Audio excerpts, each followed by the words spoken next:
शुभेच्छा. थँक्यू. काम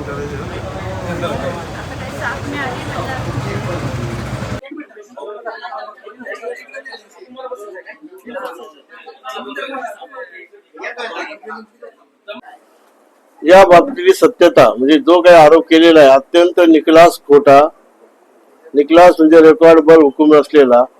कसा आरोप केलाय मला माहित नाही.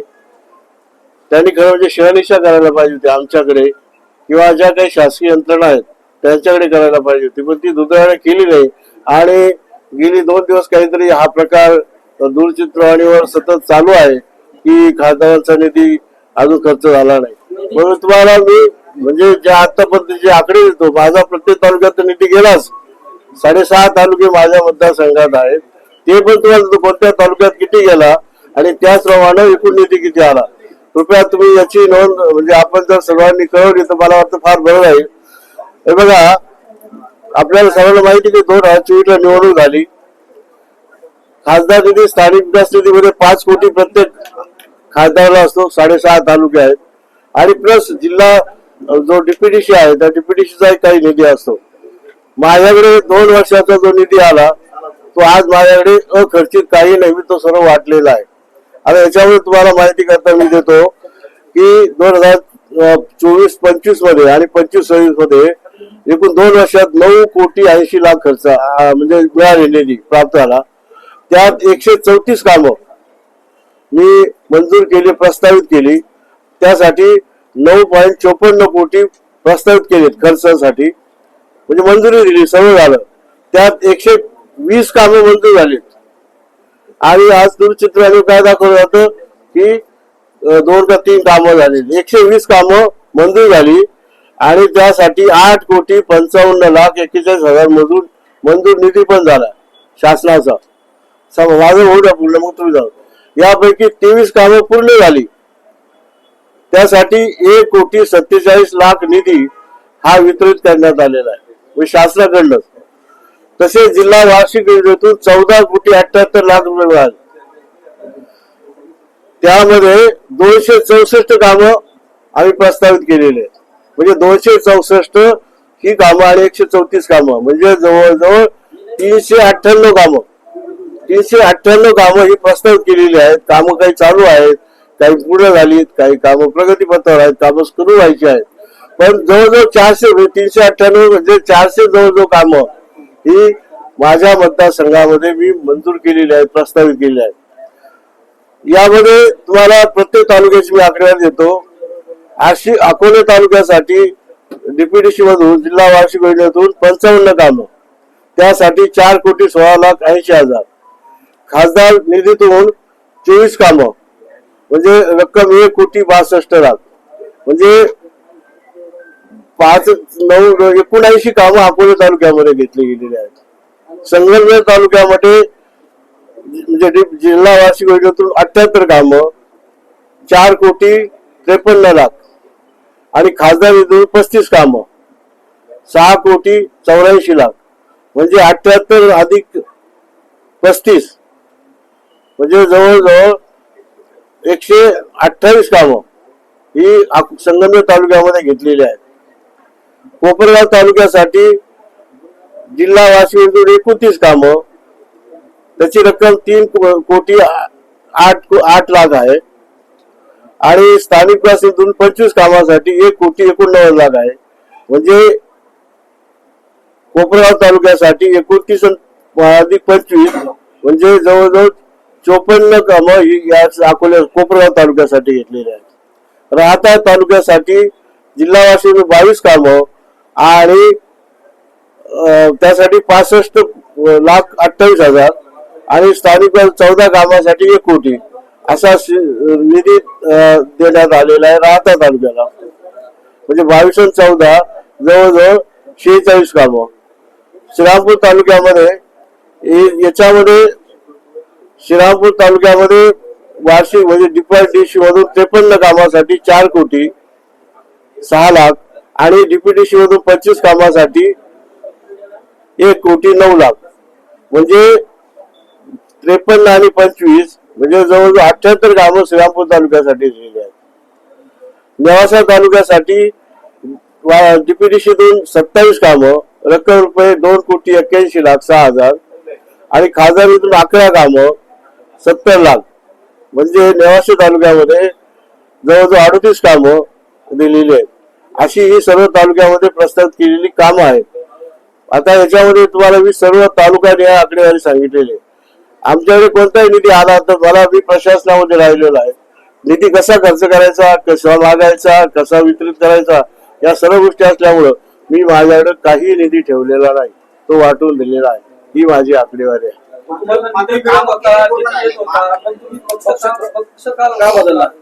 हा, आता बरोबर तुमचा प्रश्न. हा प्रश्न तुम्ही विचारला मला. हा झाला निधी, हा फक्त गावाचा स्थानिक विकास, हा नेहमीचा निधी आहे. 5 कोटी तर आम्हाला फार खर्च आहे. आमदाराला 5 कोटी आहे एका तालुक्याला, आणि आम्हाला 7 तालुक्याला 5 कोटी आहे. हा निधीचा विचार करता, गावांची संख्या करता, माझ्या मतदारसंघामध्ये 1300 गाव आहेत, वस्त्या वाड्या, आणि 850 गावं जवळजवळ मोठी गावं आहेत. या गावांची मागणी, जनतेची मागणी, माझ्याकडनं अपेक्षा अजूनही मी पुऱ्या करू शकणार नाही या सर्व निधीमध्ये 5 वर्षामध्ये. हा एक भाग झाला. दुसरा भाग असा की जे काही मूलभूत प्रश्न आहेत, जसं आता रेल्वेचे प्रश्न आहेत, मी ओरडतोय सांगतोय, जो 9 ते 14 मध्ये मी हा प्रश्न मंजूर केला होता, नाशिक ते पुणे रेल्वे, आज तो अडकलेला आहे. ब्रिटिशकालीन जो बेलापूर ते परळी आहे, की ह्या दोन्ही उत्तर नगर जिल्ह्यासाठी वर्धा ठाणे या 2 रेल्वे मार्ग आहेत, हे दुर्दैवाने अजून सुरू झालेले नाहीत. त्याची कारण काय त्याची मी चर्चा करणार नाही. हे रेल्वे मार्ग आहेत, अनेक रेल्वेच्या गोष्टी आहेत, त्या मला मंजूर करून घ्यायच्या आहेत. दुसरं तुम्हाला माहिती करता सांगतो की मी 2009 ते 14 खासदार असताना निवडण्याच्या प्रयत्नासाठी काय करतो हे तुम्हाला सगळ्यांनीच पाहिलेलं आहे. त्यासाठी केलेले प्रयत्न तुम्हाला माहित आहे, आणि बाबांच्या कृपेनं, जनतेच्या आशीर्वादानं हा प्रश्न आता मार्गी लागलाय.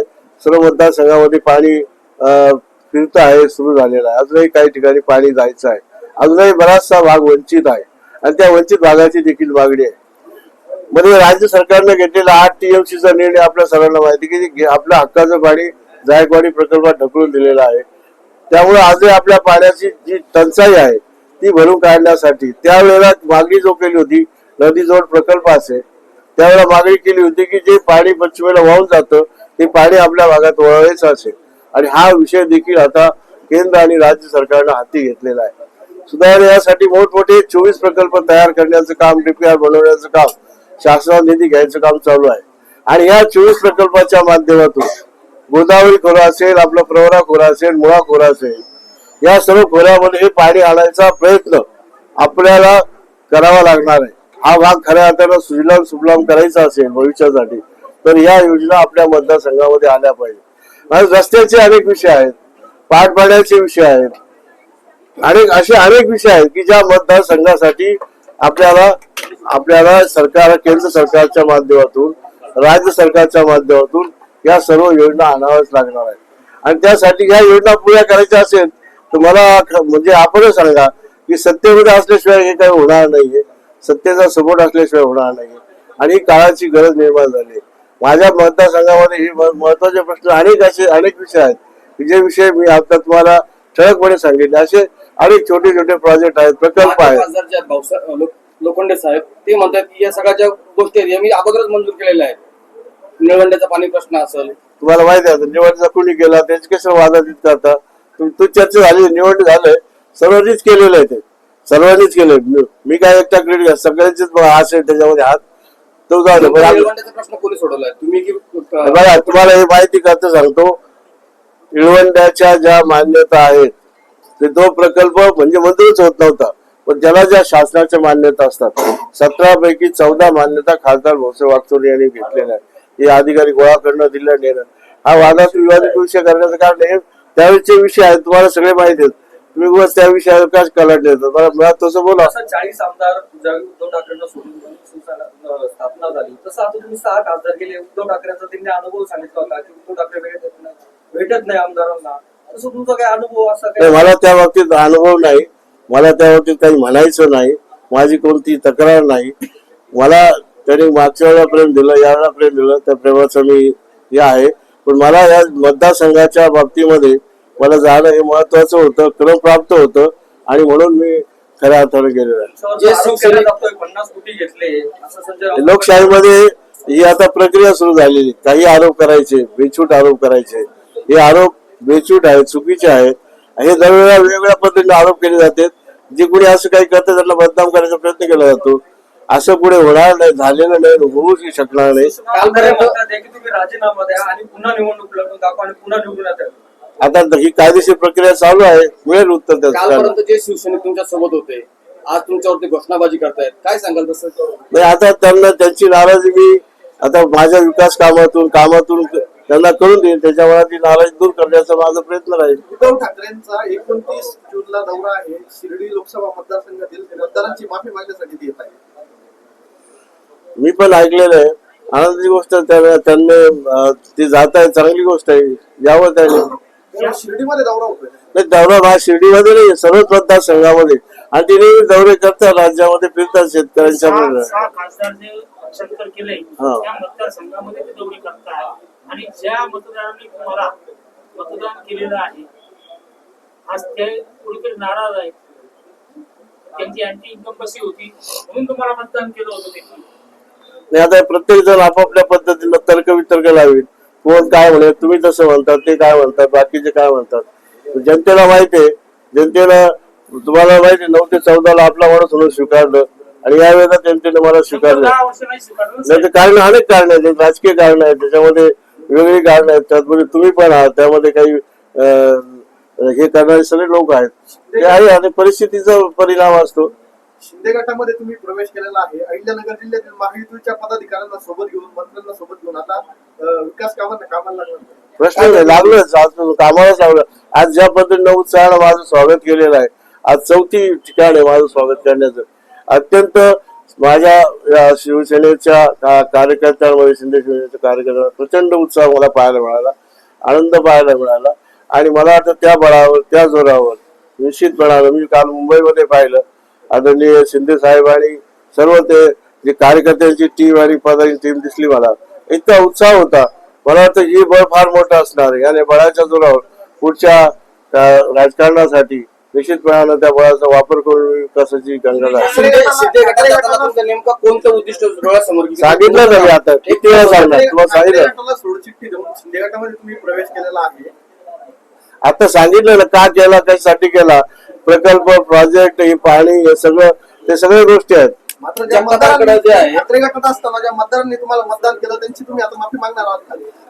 माफी मागायची नाही, त्यांना माहिती आहे त्यांच्या कशासाठी मी आलो नाही. त्यांनी सांगितलंय आमच्या विकासाच्या कामासाठी वागचोरे आले, मला अनेक फोन आले. नाशिक पुणे रेल्वे जे आहे, रेल्वे मंत्र्यांनी सांगितलंय तर ते कॅन्सल केलेलं आहे आणि लोकांचा ते संगमेर असेल, नाशिक असेल, पुणे जिल्ह्यातील जे काही तिथून ते रेल्वे मार्ग जाणार असतात ते लोक नाराज आहेत. तुम्ही काय करणार त्या बाबतीमध्ये? हे बघा, तुम्हाला तो पण मी थोडक्यात सांगतो की हा हे कुठे येतो ते हे बघा, तुम्हाला माहिती करता सांगतो. साहेब भेटत नाही लवकर. आम्ही भेटतो, तुम्ही मला भेटायचं काय का मुंबईत दौरा आहे का? भेटतो आम्ही. हे बघा, दुसरी गोष्ट तुम्हाला मी सांगतो की जे मी या 2 वर्षामध्ये आपल्या विभागाचे 138 प्रश्न मी मांडले आहेत शिर्डी लोकसभा मतदारसंघात. ज्या प्रश्नांची चर्चा लोकसभेमध्ये झाली, ज्या प्रश्नाची उत्तरं मंत्र्यांना द्यावी लागली, ते सगळे प्रश्न, जे प्रश्न असे आहेत ते या सर्व आपल्या भागातील आहे. विधी व न्याय विभागाचा विषय आहे, वाणिज्य विभागाचा आहे, उद्योगाचा आहे, आरोग्याचा आहे, कृषी आहे, किसान कल्याणचा आहे, सामाजिक न्याय आहे, संरक्षण आहे, जलशक्ती आहे, सडक आहे, परिवहन आहे, वित्त आहे, ग्रामीण विकास आहे, पेट्रोलियम आहे, शिक्षण आहे, मत्स्यपालन आहे. या सर्व विषयावर मी केंद्र सरकारच्या सर्व मंत्र्यांचं, अधिकाऱ्यांचं मी लक्ष वेधलेलं आहे. आणि मला वाटतं माझ्या माहितीप्रमाणे प्रशासनाच्या अनुभवातून मी आपल्याला सांगू इच्छितो की या 138 प्रश्नांमधून की ज्याला तुम्ही, माझी विनंती आहेत, माझ्या सर्व प्रश्नांची मी तुम्हाला देतो, त्याला एक जर मान्य म्हणजे प्रसिद्धी द्या.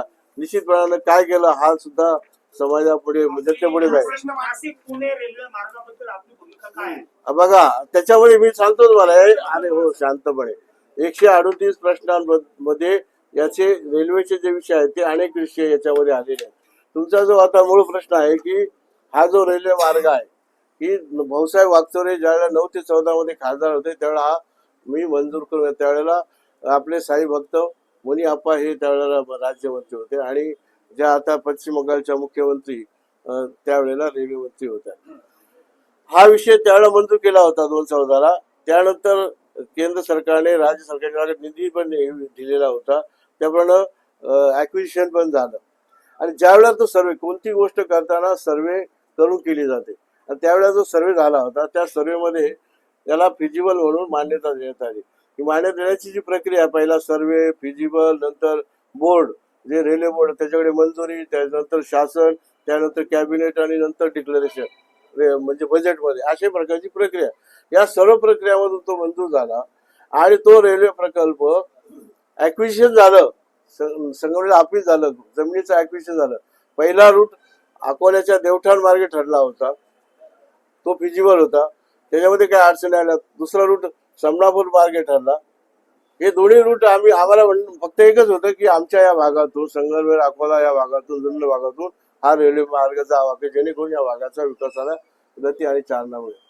पण दुर्दैवानं आता तो विषय काढला गेलेला आहे की जी नारायणगाव एक दुर्बीण आहे हा GMRTचा पण आता आमच्याकडे आला बाकी चर्चा पण हे करू. पण त्याचा एक असा म्हणणं आहे माझ्याकडे जी काही मला प्रश्नाला केंद्रीय कॅबिनेट मंत्री वैष्णव यांनी जी उत्तरं दिलेली आहेत त्या उत्तरामध्ये त्यांनी सांगितलं की ही रेल्वेला म्हणजे जो हा दुर्बीण आहे या दुर्बिणीला म्हणजे ती दुर्बीण 30 देशाला कनेक्टेड आहे आणि तिला काहीतरी याचा परिणाम होईल म्हणून तो हा मार्ग त्यांनी शिर्डी टू नगर असा वळवलेला आहे की जो असा त्यांचा प्रयत्न आहे चर्चा आहे आणि तसे प्रयत्न चालू आहे. याला सुद्धा आम्ही मंत्र्याला मी तर भेटलोच पण माझ्याबरोबर अमर कोल्हे असतील 12 खासदार आम्ही मिळून परत यांना भेटलो कुणाला वैष्णव साहेबांना आणि त्यांना विनंती केली की हा विषय तुम्ही तिथून जवळून न येता लांबून न्या भूमिगत न्या. जगामध्ये असे अनेक ठिकाणी ह्या दुर्बिणी आहेत त्या ठिकाणी असे मार्ग रेल्वे मार्ग आहेत ते लांबून वळून नेलेले आहेत. तशी प्रक्रिया तुम्ही करा अशी विनंती आम्ही त्यांना एकदा नाही दोनदा तिला केली. आता पुढच्या महिन्यामध्ये अधिवेशन आहे त्या अधिवेशनामध्ये सुद्धा आम्ही याच विषयाला सामोरे जाणार आहोत. पंडित साहेबांना विनंती करणार आहोत आणि राज्याचे आपले मुख्यमंत्री उपमुख्यमंत्री शिंदे साहेब यांना विनंती करणार आहोत हा प्रकल्प कसा आहे जास्त मंजूर त्याला काही पर्याय शोधून कसा फिजिबल होईल अशी विनंती करायचा आणि प्रयत्न करायचा. साईबाबांच्या नावावरती निवडून आलेले भाऊसाहेब वागचौरेंनी 2 मिनिटात 4 वेळी शपथ घेतल्याची टायगर ऑपरेशनचा कुठलाही भाग नाही. अशी शपथ मी यावेळेला घेतली नाही. उगाच माझ्या अंगावर लादू नका. नाही नाही ते काही सांगते तुम्ही ऐकली का स्वतः कुठं ऐकली सांगली कुणी कुठं त्यांनी दिला हो त्यांचं ऐकलं माझं ऐकलं का तुम्ही? मी सांगितलेलं नाही मी बोललेलं नाही. उगाच माझ्या अंगावर ते लावू नका कृपा करून. बाबांचा कशाला मध्ये आणता तुम्ही हा जो तुम्ही मागच्या वेळेचा विषय तो 9 ते 14चा विषय तो मिटलेला आहे. तो विषय कसा रे झाला ते त्याची कारणं वेगळी आहेत तर कशा आता खपल्या काढतात तुझ्या कुठेतरी उद्धव ठाकरेंबद्दल तुमची नाराजी नाही संजय राऊत ज्या पद्धतीने ते कोणाबद्दल नाराजी नाही माझी. चला